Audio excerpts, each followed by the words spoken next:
জাতীয় সংসদ নির্বাচন সামনে রেখে রিভিউ হচ্ছে বিএনপির ঘোষিত প্রার্থী তালিকা। পরিবর্তন আসতে পারে 25 থেকে 30টি আসনে।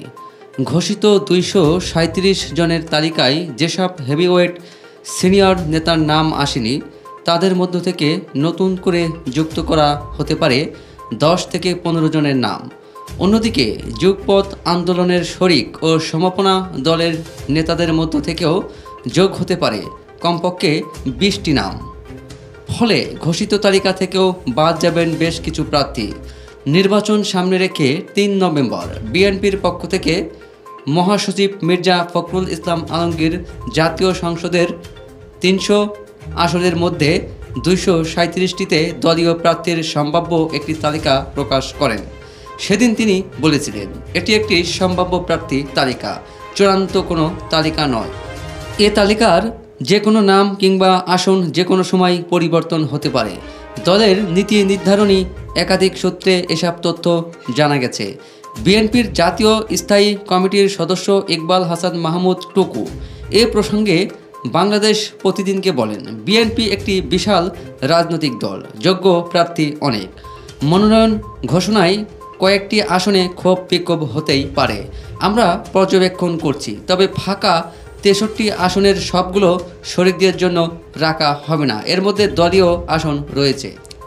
বিএনপির সিনিয়র যুগ্ম মহাসচিব রুহুল কবির রিজভী বাংলাদেশ প্রতিদিনকে বলেন, বিএনপির মতো বড় দলে একাধিক যোগ্য প্রার্থী থাকবেন, এটাই স্বাভাবিক। জানা যায়, তালিকা ঘোষণার পর থেকেই সম্ভাব্য প্রার্থীদের মাঠের কর্মকাণ্ড ঘনিষ্ঠভাবে পর্যবেক্ষণ করছে বিএনপি। বিশেষ করে মনোনয়ন বঞ্চিত ও ত্যাগী নেতাকর্মীদের সঙ্গে ঘোষিত প্রার্থীদের আচরণের বিষয়কে সর্বাধিক গুরুত্ব দিচ্ছে দলটি। একই সঙ্গে তৃণমূলে ঐক্য গঠনের উদ্যোগে কেউ প্রতিবন্ধকতা সৃষ্টি করলে তাদের বিরুদ্ধে কঠোর ব্যবস্থা নেওয়ার সিদ্ধান্ত হয়েছে। নির্বাচন সংশ্লিষ্ট দলের দায়িত্বশীল নেতাদের তদন্তে জানা গেছে, এসব আসনে মনোনয়ন বঞ্চিত নেতারা শক্ত অবস্থানে রয়েছেন। তাদের মধ্যে প্রার্থী নির্বাচন পূর্ণ মূল্যায়ন করা না হলে কয়েকজন বঞ্চিত নেতা স্বতন্ত্র প্রার্থী হিসেবেও নির্বাচনে অংশ নিতে পারেন।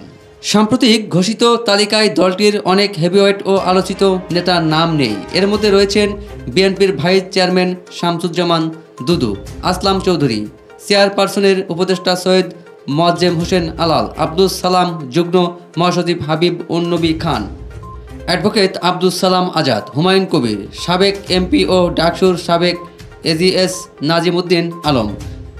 এছাড়াও রয়েছেন যুগপৎ আন্দোলনের শরিক ও সমাপনা দলের নেতারা। সব মিলে দলটির শীর্ষ নেতৃত্ব ও মনোনয়ন তালিকায় অন্তত 25 থেকে 30টি আসনে পরিবর্তন বা সংশোধন আনতে যাচ্ছেন বলে জানা যায়। যারা মনোনয়ন পেয়ে মাঠে আছেন তাদের কিভাবে ম্যানেজ করা হবে, অন্যদিকে যারা পূর্ণ বিবেচনায় মনোনয়ন পাবেন তারা মাঠ কিভাবে সামলাবেন, সেসব বিষয় নিয়েও আলোচনা হচ্ছে দলের নীতি নির্ধারণ মহলে।